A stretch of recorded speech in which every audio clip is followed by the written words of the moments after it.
पूरे 5 साल 11 महीने और 15 दिन बाद स्त्री फिर से हाजिर हैं, सबको डराने और सबको हंसाने के लिए।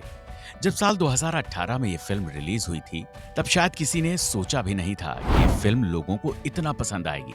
फिल्म की एकदम नई कहानी ने पर्दे पर धमाल मचा दिया।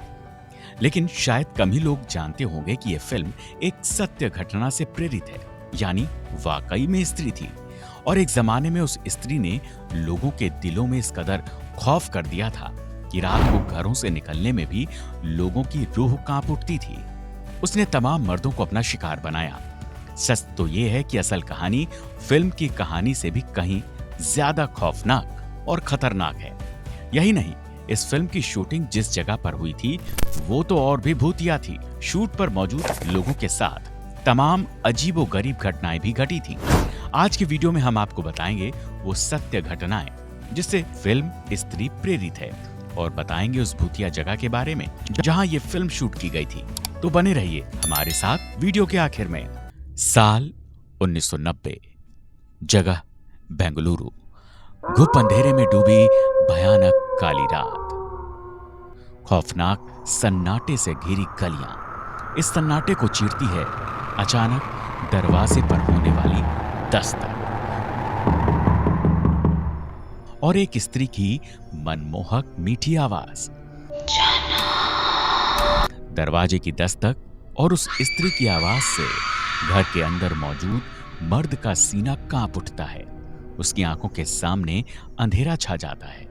यह स्त्री कोई सामान्य स्त्री नहीं, बल्कि स्त्री के भेष में चलती फिरती मौत थी।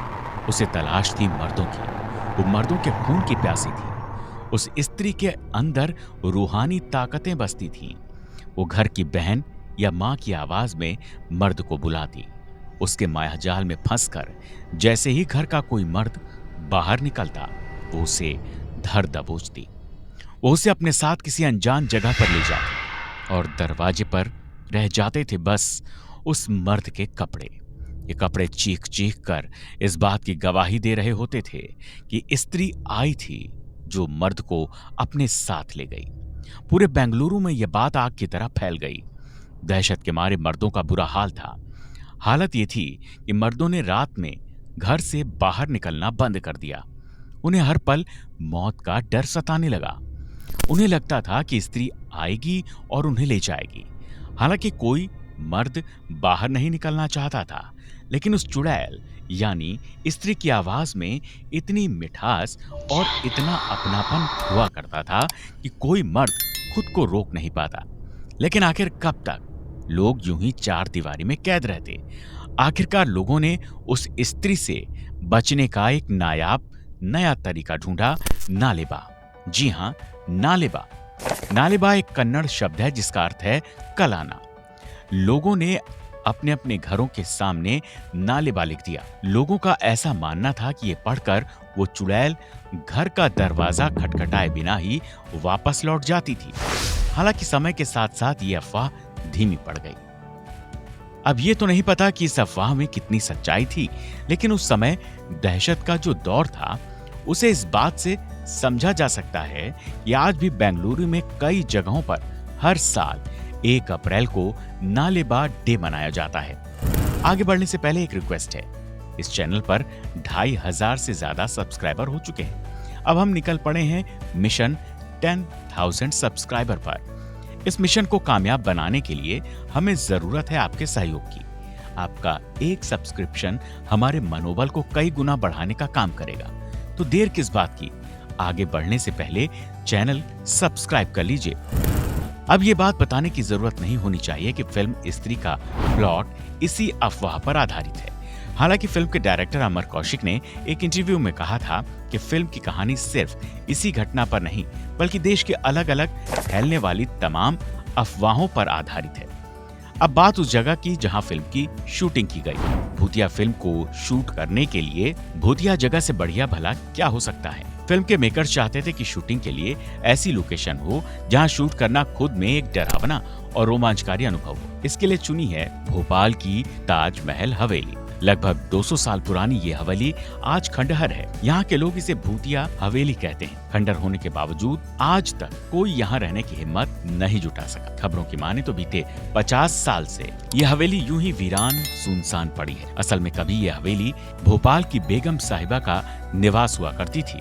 साल 1871 से 1884 तक ये सबसे बड़े महल में से एक हुआ करता था, लेकिन अनजान वजहों के चलते ये महल वीरान हो गया। बाद में यहाँ पर्यटक आने लगे। कई पर्यटकों ने यहाँ पर एक महिला को सफेद कपड़ों में एक खिड़की से दूसरी खिड़की तक जाते हुए देखा था। भूतिया होने की आशंका के चलते धीरे धीरे पर्यटकों ने यहाँ आना बंद कर दिया।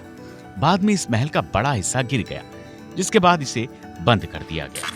लेकिन स्थानीय लोगों का मानना है कि सफेद कपड़ों में वो स्त्री आज भी दिख जाती है। ताजमहल हवेली में शूट करने के दौरान फिल्म की टीम के साथ बेहद अजीबोगरीब वाकये हुए।